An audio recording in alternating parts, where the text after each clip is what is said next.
tema do nosso mês é Enchei-vos do Espírito. Não vou perguntar quem lembra não, tá bom? Enchei-vos do Espírito. E o tema de hoje é maturidade no Espírito Santo. Dificuldades e soluções. E o texto base, ele se encontra na carta aos Hebreus, capítulo 5, versos de 11 a 14. Eu queria convidar você a abrir. Carta aos Hebreus, capítulo 11, versos de 5 a 14. Deixe a sua Bíblia aberta ou deixe a sua Bíblia ligada nesse texto. Carta aos Hebreus, capítulo 5, versos de 11 a 14. Semana passada nós tivemos o nosso convidado aqui, não pudemos transmitir, em razão do ministério dele, né? Das ações, daquilo que Deus tem feito e como Deus tem usado. Então nós não fizemos a transmissão. Semana retrasada, nós conversamos sobre o tema testemunhando, né? Testemunhando. Falamos sobre a nossa obrigação, o nosso desafio de testemunhar daquilo que Deus nos deu, a salvação que nos foi ofertada. Falamos da qualificação que o Espírito Santo faz em nossas vidas. É Ele quem nos qualifica, é Ele que trata da gente, do poder que Ele nos dá.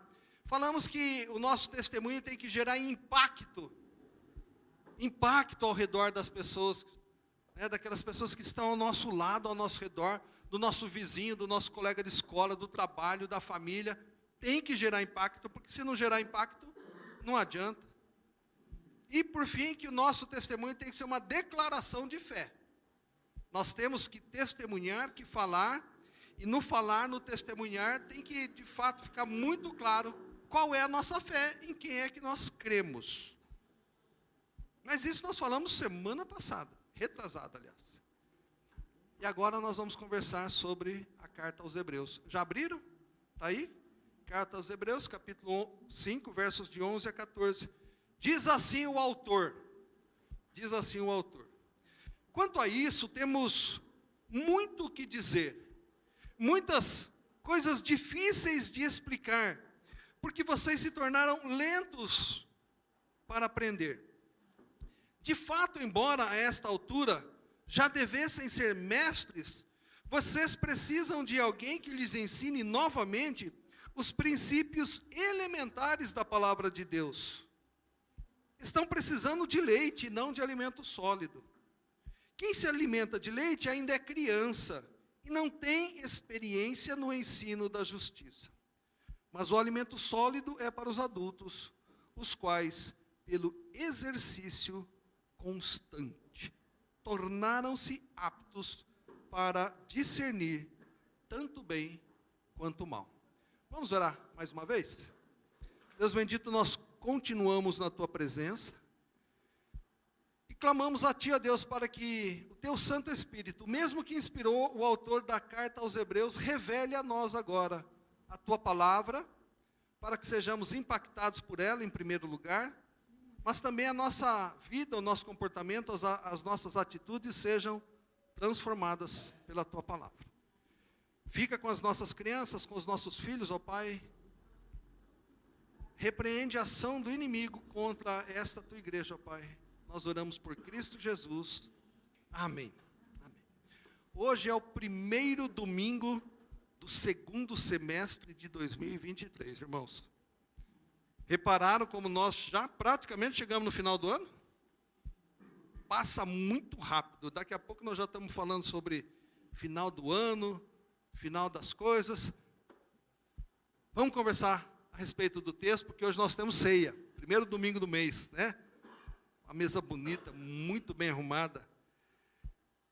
Eu quero falar com vocês sobre 3 pontos que o autor escreveu aos Hebreus. Quem são os Hebreus? Os Hebreus é o povo de Jesus, os judeus. Tá? Então, essa carta foi escrita e nós não sabemos por quem, não conhecemos o autor. Alguns estudiosos, alguns teólogos acreditam que foi o apóstolo Paulo, por causa do estilo literário, por causa do conteúdo, acham muito semelhante ao que Paulo escreveu. Mas a gente vê que todas as cartas do Paulo, ele assinou, por assim dizer, ele declara que ele era o autor, né?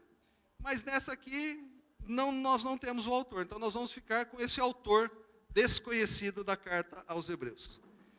E eu quero pensar assim, pegar alguns pontos para a gente conversar e para a gente pensar, meditar e aplicar nas nossas vidas. Combinado? Vamos lá? Primeiro ponto aqui que o Paulo trata com os hebreus. E graças a Deus ele está tratando com os hebreus. Nós vamos olhar aqui a carta, o que ele falou com os hebreus, e é com os hebreus que ele tratou, e a gente vai ficar só olhando, tá bom? Lentos para aprender. O autor aqui, ele escreve, e ele diz assim, ó, quanto a isto o quê? Que assunto é esse?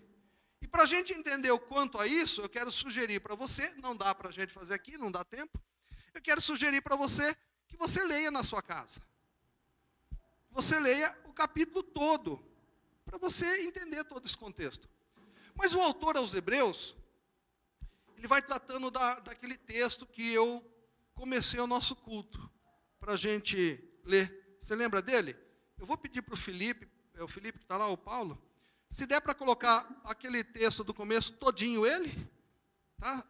Todo, se der, tudo bem, se não der, não tem problema. Esse texto que eu pedi para eles colocarem está lá no livro de Gênesis e conta a história, uma história do então Abrão. Deus não havia ainda mudado o nome do Abraão, ainda ele chamava de Abrão. E o que aconteceu? Alguns reis se reuniram e foram e conquistaram Sodoma e conquistaram Gomorra, antes da queda, antes da destruição de Sodoma e Gomorra. Quem que morava nessas cidades? Se você lembrar, o sobrinho do Abrão. Quem? Ló. O Ló morava lá, naquela cidade, e ele foi levado preso, ele foi levado cativo com todas as pessoas de Sodoma e Gomorra. E o Abrão, então, juntou ele, os seus homens, e ele foi e livrou o seu sobrinho, livrou os moradores da cidade, pegou o que a gente chama na época de despojos de guerra, né? Que ele conquistou do inimigo, ele pegou para ele, e ele retorna então, liberta o povo, e o povo volta para a cidade. Você lembra nesse texto aqui, que até o rei de Sodoma, olha lá, foi ao encontro do Abrão. E o Abrão, depois da caminhada dele, ele se encontra com um tal de Melquisedeque. Pula mais um versículo, por favor. Melquisedeque, rei de Salém, o que veio a ser chamado depois de Jerusalém. Esse rei, que nós não temos nenhuma outra informação dele. Ele aparece aqui no livro do Gênesis e vai se repetir, vai aparecer de novo na carta aos Hebreus. A gente vê que o Abrão fez algo muito interessante. Olha só as informações que a gente tem. Rei de Salém e sacerdote do Deus Altíssimo. Nós não conhecemos a história desse Melquisedeque, nós não temos nada, mas nós temos a informação que ele era o quê? Sacerdote do Deus Altíssimo. Guarda isso aí, hein? E tanto o Abrão reconhece isso, o Abrão que foi chamado por Deus, que o que é que ele faz? Passa para o 19, por favor, Felipe. Olha lá, o que ele fez? Mais um, no 20. Abrão lhe deu o dízimo de tudo. Por que o Abrão deu o dízimo para esse Melquisedeque? Porque o Abrão reconheceu nesse Melquisedeque que ele era de fato sacerdote do Deus Altíssimo. Isso é informação, tá bom? O que eu estou te passando ainda é informação. Guarda essa informação aí. Esse rei Melquisedeque, ele desaparece, não aparece em mais nenhuma citação. E ele vai aparecer de novo na carta aos Hebreus. Quando o autor da carta aos Hebreus começa a discutir com os hebreus quem era o verdadeiro sumo sacerdote. E o que é a figura do sumo sacerdote? Qual é a função dele dentro da nação judaica, da religião judaica? O sumo sacerdote é aquele sacerdote maior dentro dos sacerdotes, dentro da classe sacerdotal, que uma vez por ano, entra no Santo dos Santos, para no Santo dos Santos aspergir o sangue sobre a tampa da Arca da Aliança. E naquele ato de aspergir o sangue, naquele instante, Deus faz o quê? Deus perdoa, naquele ato, os pecados da nação de Israel. A responsabilidade do indivíduo de fazer o seu sacrifício, de levar a sua ovelha, mas uma vez por ano, o sumo sacerdote, que é da linhagem dos levitas, daquela tribo separada, tanto para as ações de adoração, de cuidado, de carregar o tabernáculo e tudo mais, quanto do ramo dos sacerdotes. Então, com a instituição da lei, da formação da nação de Israel, nasceu essa figura do sumo sacerdote. Está comigo ainda, meu irmão? Ou já está comigo ainda, né? Muito bem. Então, nós temos para o judeu essa figura do sumo sacerdote, que é muito importante. O judeu, o hebreu, ele sabia disso tudo. Ele conhecia toda essa história. E agora o autor desta carta aos Hebreus, ele começa a apresentar Jesus Cristo como o sumo sacerdote. O que é que o sumo sacerdote faz mesmo? Intercede junto a Deus pelos pecados de toda a nação. De toda a nação. E o autor aos Hebreus vai conversando, vai argumentando, vai apresentando aqui por que Jesus é superior à linhagem do sumo sacerdote. E num determinado momento, o autor diz assim, porque Jesus, ele é sumo sacerdote da linhagem de Melquisedeque, não da linhagem sacerdotal instituída na tribo, na nação de Judá. Jesus é o sumo sacerdote da linhagem de Melquisedeque. De onde vem essa linhagem de Melquisedeque? Ninguém sabe. Ninguém tem notícia. Ele é reconhecido como sacerdote do Deus Altíssimo, antes mesmo da aliança, do pacto, daquilo que havia sido feito com Abraão, que depois muda para o nome dele de Abraão. Estão entendendo? A superioridade do sacerdócio de Melquisedeque, com a da linhagem instituída pelo pacto, pela aliança que Deus fez com Jacó, com Abraão, né, no começo de tudo, e depois através da lei mosaica. O autor, então, ele vai argumentando, aquele Jesus que foi morto, crucificado e ressuscitou, ele é o sumo sacerdote. Ele que de fato tem o acesso a Deus. Ele que de fato consegue perdoar os nossos pecados. Então o autor vai argumentando. Pode deixar, Felipe, fique em paz. Ele vai argumentando, ele vai apresentando, ele vai mostrando que Jesus é de fato sumo sacerdote da linhagem de Melquisedeque, uma linhagem que vem do próprio Deus, não em decorrência da lei, não menosprezando a lei, mas mostrando que Jesus era superior. E qual é a crítica que o autor faz aqui aos hebreus? Vocês estão lentos para aprender. Quanto a isso, começa o verso 11 assim, né? Quanto a isso, e isso é que eu acabei de contar para você. O autor vem argumentando essa questão do sumo sacerdócio de Cristo e do sumo sacerdócio da lei da nação judaica. Quanto a isso, temos muito o que dizer. O autor tem muita coisa para dizer, tem muita coisa para falar. Coisas difíceis de explicar.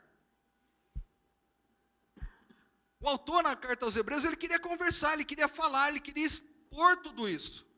Não é um assunto fácil. principalmente para o judeu. Você está dizendo que Jesus de Nazaré, aquele preconceito todo com a cidade de Nazaré, esse Jesus de Nazaré, o sacerdócio dele é superior à da própria lei mosaica. Coisa difícil de entender, difícil de explicar, o autor diz para os judeus. E por que isso foi difícil? Por que isso estava desafiador para o autor explicar? Ele diz, porque vocês se tornaram lentos para aprender. Lentos para aprender. Meus irmãos, quantas vezes nós nos defrontamos com algumas coisas difíceis, desafiadoras, que às vezes a gente tem dificuldade em explicar, mas aí a gente percebe que há uma certa lentidão nas pessoas em quererem aprender. E o autor estava dizendo isso, ele não conseguiu segurar. Usando uma expressão dos nossos dias, ele chuta o balde lá com o povo, né? Vocês estão lentos, eu quero explicar, quero falar de coisas para vocês, que muda a história de vocês, que muda a vida de vocês, mas vocês estão lentos, vocês não querem. Segundo ponto, versos 12 e 13. Eu coloquei aqui nesse tópico assim, como tudo de novo. Quem já teve cachorro que entrou no mato e pegou carrapicho? Sabem do que eu estou falando? Sabe carrapicho? Aquele espinho, né? Uma semente que a maneira da planta disseminar, ela gruda na roupa, gruda na calça. Mas sabe aqueles cachorrinhos bem peludinhos? Poodle é um horror quando ele se enfia no mato e sai todo cheio de carrapicho. E o que o dono que gosta do cão faz? Tira. Quem já teve cachorro assim, vai lembrar. Tira. Às vezes você tem que tirar um por um. Tem uns lá que não tem jeito. O que você faz? Corta o pelo. Às vezes tem que cortar o pelo do cachorro inteiro. Né? Dá uma tosada no cachorrinho lá. E o que é que o cachorrinho faz na semana seguinte, depois daquele trabalhão que você teve para limpar? Escapou da sua casa, o que é que ele faz? Vai para o mato de novo. E volta cheio de carrapicho. Eu tinha um cachorro. O nome dele é um nome, assim,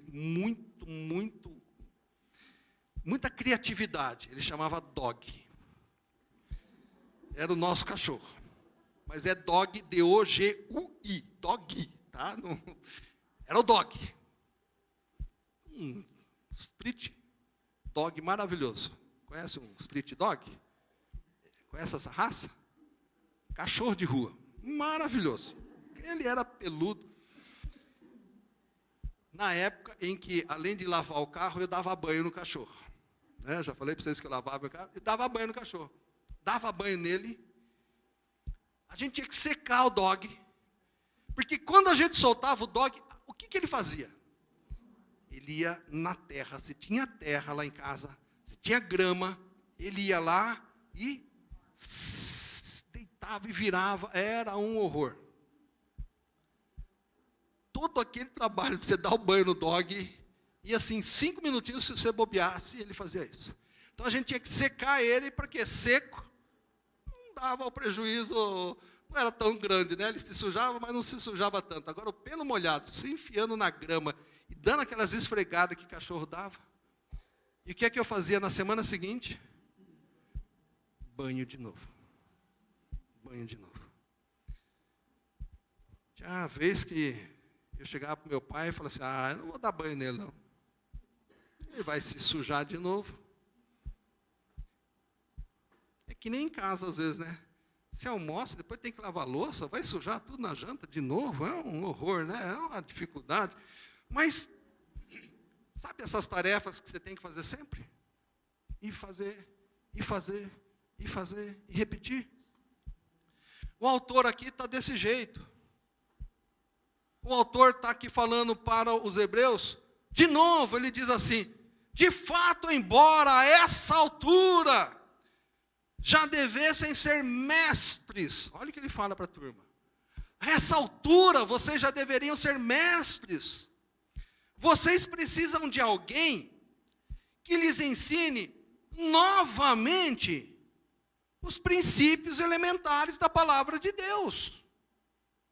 Estão precisando de leite e não de alimento sólido. Você consegue imaginar aqui como é que esse autor estava? Você não sabe quem é. Mas você consegue imaginar como é que ele estava? Já tinha tratado, já devia ter falado, já vinha argumentado. Mas ele falou, vocês, pelo tempo que vocês têm aí, vocês deveriam ser mestres, mas vocês estão se comportando como criança. E ele diz no verso 13, quem se alimenta de leite, ainda é criança. E não tem experiência no ensino da justiça. Está lá em Hebreus 5, de 12 a 13. Uma expressão aí que me salta aos olhos. A essa altura. O que o autor está falando? O que ele quer dizer com isso? Depois de todo esse tempo na caminhada, depois de todo esse tempo que você frequenta a igreja, depois de todo esse tempo, a essa altura, você já deveria ser mestre, ou seja, alguém que tem capacidade para ensinar o outro. É isso que o mestre é, aqui nesse contexto que a gente tem que entender, e até hoje também. Eu lembro quando eu cheguei na igreja, como pastor, e tinha um irmão que não vinha na escola dominical. Ele não vinha. Sabe quem é? Não vou falar o nome. Ele não vinha na escola dominical. E um dia eu fui conversar com ele e falei, escuta, meu irmão, o que acontece, né? A sua esposa vem, seus filhos vêm, e você não vem? Ele falou assim, pastor, eu não preciso. Ele falou desse jeito. Não, eu não preciso, pastor. Eu falei, não preciso, pastor. Tudo que esse povo fala aí, deu aquela levantadinha de cabeça assim, né? Tudo que esse povo fala aí, eu já sei. Eu falei, meu irmão, que bênção. Venha ser professor da escola dominical, então. Venha nos ensinar, venha ensinar quem não sabe. Não adiantou argumentar, não adiantou. Ele continuou a não vir, e depois o que aconteceu? Ele não veio mais para a igreja, não veio mais no culto, não veio mais nada. Foi embora. Não sei onde ele está. A essa altura, vocês já deveriam ser mestres. No entanto, o que é que vocês estão precisando? Que alguém ensine de novo os princípios básicos. Os princípios elementares. Quando eu leio isso aqui, eu tenho a impressão que o autor está já desesperado, assim, que ele está querendo chutar o balde nos dias de hoje. Quem sabe ele já tenha falado com as pessoas, olha, seguidor de Jesus, não pode falar nome feio, não pode falar palavrão, sabe aquele palavrão? Eu vou dizer aqui, Tiago é vice-presidente do conselho, mas eu vou dizer, anticonstitucionalissimamente, aí o cara solta aquele palavrão, solta aquele nome feio, e o pior, ele põe na internet. Eu vi uma vez, compartilhado por N pessoas das igrejas, desta e de outras. Algum time ganhou, eu não lembro qual, tinha uma trave. E sabe quando o povo todo sobe em cima da trave para comemorar? Subiram tudo em cima da trave, do gol, né? Futebol. E o pessoal começou a pular lá em cima. E alguém escreveu assim, vai dar... Você imagina o que colocaram lá? Aquilo que contamina o homem não é o que entra pela boca, mas é o... Né? Lembra quando Jesus falou do alimento? Porque o que entra pela boca sai para lugares escuros. Esse é o negócio que sai da gente aí, que vai para lugares escuros, que Jesus falou, que não contamina o homem. Alguém escreveu, vai dar... E um monte de gente compartilhou. postou e repostou. E aí você via o nome do lá. Apóstolo Pedro curtiu isso aqui. Apóstolo Paulo. Apóstolo Mateus. Apóstolo Felipe. Você já imaginou se a gente visse isso dos apóstolos? Concordando com esse tipo de linguagem?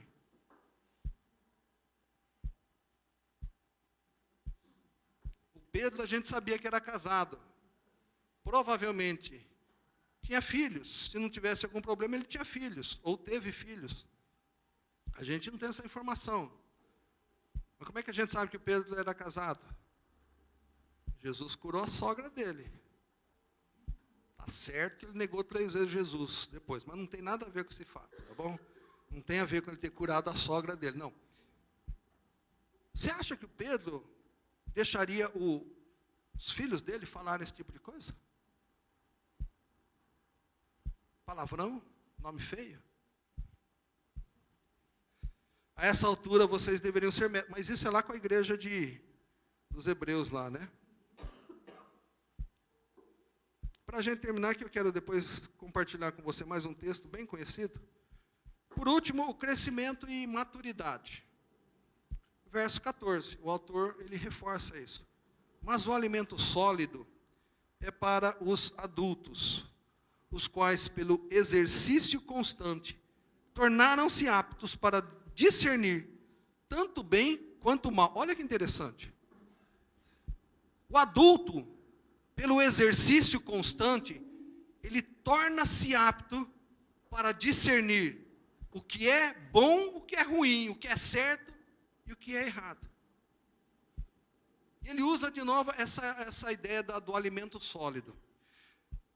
O recém-nascido, até 6 meses, há uma orientação de que o recém-nascido deve alimentar-se apenas e tão somente do leite materno.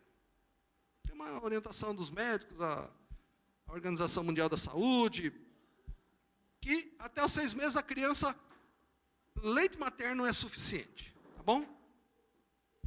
A partir do 6º mês, você já acrescenta água, acrescenta chá, depois é uma frutinha raspadinha, depois é uma frutinha amassadinha, picadinha, até que nos 2 anos a criança pega aquele pedaço de carne na mão e já está tudo funcionando.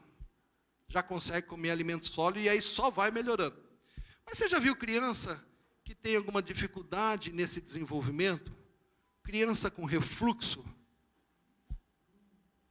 Nesses momentos da vida, às vezes uma criança ou outra não formou tudo direito, e aí ela ainda passa nesse começo com algumas questões de refluxo. O que é refluxo?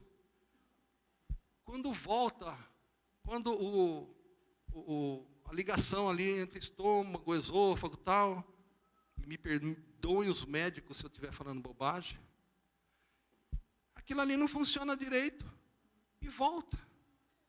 Aí você tem todo um tratamento. Já viu adulto com refluxo? Um horror. Eu já tive refluxo. É um horror, uma coisa muito ruim. Mas isso são doenças características de crianças, que afetam os adultos também, mas é característica da criança, pelo que eu li, tá bom? Que está nessa fase. Então não adianta você querer, você não pode dar um alimento mais sólido para a criança. Você tem que dar leite, você tem que dar algo que ela suporte. Passado esse tempo, vai se formando esse aparelho digestivo, ele vai amadurecendo e ele está apto depois para detonar tudo que cai lá dentro. O autor, é interessante, ele provavelmente tinha alguma ligação, e alguns estudiosos dizem que ele tinha algum parco conhecimento médico, aí alguma coisa. Porque ele faz essa ligação e essa apresentação muito interessante. E ele faz aí com o restante da igreja. Da igreja que eu digo, aliás, dos hebreus, né? Porque é uma carta dirigida aos seguidores de Jesus, que são do judaísmo, são hebreus. O que é que isso tem a ver com a gente hoje? Qual é a solução para a gente amadurecer? A gente não, perdão, para os hebreus amadurecerem. Qual é a solução para os hebreus amadurecerem? Essa do verso 14. Ele repete aqui, ó. Exercício constante. Mas os alimentos sólidos é para os adultos, os quais, pelo exercício constante. Exercício constante do quê? Da leitura da palavra. De conhecer aquilo que Deus deixou, aquilo que Jesus deixou dos ensinamentos. Constante. Esse exercício, essa leitura, a oração, tudo isso nos torna o quê? Aptos para discernir o bem e o mal. Eu saber o que é certo, o que é errado, o que eu posso, o que eu não posso fazer, o que eu devo, o que eu não devo fazer. E se eu fizer isso, eu sei que vou entristecer a Deus, e se eu fizer aquilo, eu vou agradá-lo. Então o adulto tem esse discernimento. O adulto espiritual. O que acontece com esses hebreus? O que estava acontecendo? Qual era o problema deles? O autor, ele levanta essa questão. E essas questões incomodavam as pessoas. E se você continuar lendo a carta aos hebreus, você vai ver que o autor, ao levantar essas questões, incomodava as pessoas. Incomodava. Eu fico imaginando assim, essa turma, eventualmente, numa reunião, numa altura do tempo lá, já não estaria desesperado para ir embora. Por quê? Quem que gosta de ser confrontado? Eu não gosto. Você preciso ser franco com você. Se eu estou fazendo alguma coisa e alguém vem lá e fala assim, está errado, não deve ser assim, e o cara maduro, ele tá bom. Ele fala, tá bom, vou ver. Mas a gente não gosta. Tem alguém que gosta? O autor, então, ele escreve isso para esse público, para esses seguidores de Jesus. Esses seguidores de Jesus tinham tempo para muita coisa. Tinham tempo para muita coisa. Muita coisa eles tinham tempo. Mas não tinham mais tempo para orar, para ler a Bíblia. E aí, então, eles recebem essa carta, que trata de um monte de coisas, mas desse puxão de orelha. Deixem de ser lentos. Deixem de dar valor às outras coisas. E prestem mais atenção naquilo que Deus está tratando com vocês. E aí vem a pergunta, isso serve para mim? Isso serve para você? Se não serve para você, meu irmão, graças a Deus. Fico muito feliz. Agora, se serve para você, como serve para mim, o que é que eu tenho que fazer? Tem que mudar. Tem que ter um comportamento que implique necessariamente, obrigatoriamente, em mudança.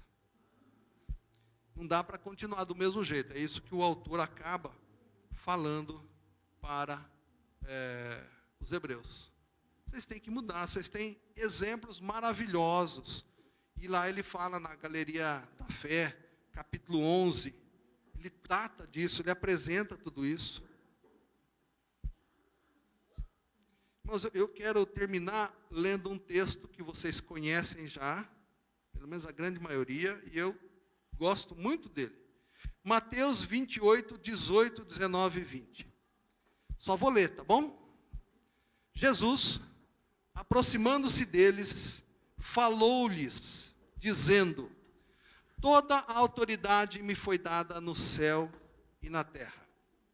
Ide, portanto, fazei discípulos de todas as nações, batizando-os em nome do Pai, do Filho e do Espírito Santo, ensinando-os a guardar todas as coisas que vos tenho ordenado. E ele encerra dizendo: e eis que estou convosco todos os dias, até a consumação do século. Presta atenção, meu irmão, numa promessa de Jesus para mim e para você. Apesar das lutas, das dificuldades, dos desafios, apesar de muitas vezes a gente estar nessa lentidão, nós não, os hebreus, Jesus promete estar com eles até a consumação dos séculos. Às vezes a gente tem que tomar decisões difíceis, desafiadoras, decisões que dão trabalho, Decisões que exigem da gente um envolvimento, compromisso. Não é fácil. Não é fácil. Mas Ele prometeu para mim e para você: eis que estou convosco todos os dias, até a consumação dos séculos. Até aquele belo dia que Jesus voltar e nos chamar para irmos morar com Ele no céu. E aí ou a gente vai vivo ou a gente vai passado. Já ouviu esse termo? Fulano passou. Entendeu, né? Jalecão de madeira, um monte de florzinha em volta. De uma maneira ou de outra, nós vamos nos encontrar com Jesus. E o maravilhoso é que nós vamos receber um novo corpo. E lá no céu, não vai mais ter choro. Não vai mais ter sofrimento. Deus estará no meio do seu povo. Não vai nem precisar do sol, diz a Bíblia. Porque a luz de Deus vai ser suficiente para tudo. Você consegue imaginar isso?